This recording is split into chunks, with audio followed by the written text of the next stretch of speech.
playoffs. Were you talking playoffs? So here we go. 12 teams. It's going to be great. We got 12 teams, and we got a ton of big controversy. Okay, so the first round buys handed out late yesterday. Oregon is number 1 in the ratings. Bye. Georgia, SEC champ. The 2 wins against Texas, the reason they are number 2 in the country. Boise, as I said, 1 missed field goal away from being 13-0, but they're number 3. Arizona State is representing the Big 12, so they are ranked 4. After that, everybody else gets thrown into the bin, and they're going to have to play first-round games. The top 4 that I just mentioned all get the first-round bye. The best first-round play-in games, as I call it, Texas Clemson is going to be a really good game. They're going to play next weekend or the following weekend in the first round. And then the other one on the Wabash, Notre Dame, Indiana. Ooh. You think that's going to be crazy? Yeah, that's a civil war in Indiana. They need a stadium of 200,000 to see that game. Notre Dame against Indiana in another first-round game. Those are the 2 marquee games to pay attention to. They're not happy in Tuscaloosa. Here's Alabama. 3 losses against one of the toughest schedules in football. They did not make the top 12 in the playoff rankings. They're out. They're going to be like you and me watching it on TV. And Miami's Hurricanes, which had a great season going, but then lost 2 games in the final 3 weeks of the season, they got bumped out. Of course, they were an ACC guy, didn't get to the playoffs, but those back-end season losses kind of crucified them. Now, there's big debate today. People are looking at the first-round matchups, the play-in games, and then who will play who in the second round, and there's all of a sudden this big debate. Okay, so you had the conference champions, John.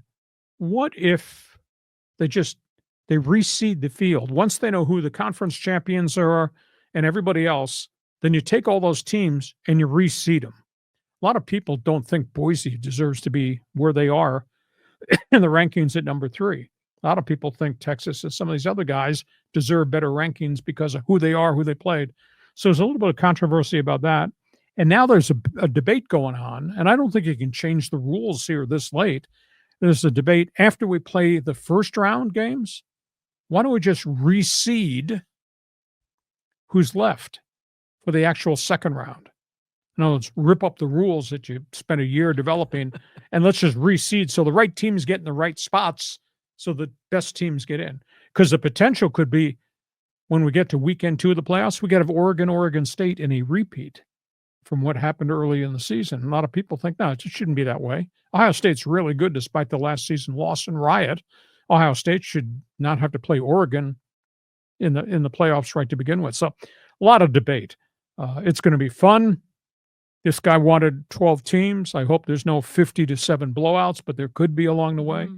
But your reaction to what you saw, your reaction to the rankings, and if I gave you a ticket, would you rather see Texas Clemson? If I gave you a ticket, would you rather see the Irish against the Hoosiers? Well, I'd go to the Irish Hoosiers game. I think it's a special year for Indiana. So that'd be, and then, they've always been in the shadow of Notre Dame when it comes to football. You think? Yeah. So, first of all, I think this is great for the sport. Okay. Remember, we used to not have a playoff way back when, and it was like a mythical number 1. It was ridiculous. And they finally had 2 teams and they went to 4. Now they're 12, which is great. Now, in my opinion, I would open it up to 16 or even 32, to make this a really entertaining, like a March Madness kind of tournament. Now, on one level, it is amazing that Boise got a bye, because we know the bias and all the East Coast media and the power conference people are like, oh yeah, the Mountain West, that's nothing. These guys don't deserve it, but they legitimately do deserve it. And the fact that they want to reseed like after the first round of the games is just more manipulation by the power people, that are trying to get their guys in like Alabama and Ohio State. Alabama lost to Vanderbilt. Alabama lost to a really, down Oklahoma team. And if Alabama would have gotten in, it would have been just criminal, in my opinion. Kind of like last year, Florida State was kind of criminal. Yeah, exactly. So, I think this is going to be all good. And I think it's going to set up really nicely. We're going to have a legitimate, unquestioned national champion, and the smaller conferences have some representation in this. And I think that's good for the sport. you're lucky that this podcast is viewed predominantly by everybody on the West Coast. Because I swear to you, if there was somebody in Boston or somebody in Athens, Georgia, they'd be saying, who the hell is this idiot on the West Coast making all these pronouncements about bias? Anyhow, college football, I don't think can top last weekend, but they will because we got some really great games. By the way, one other topic on the table as it relates to college football.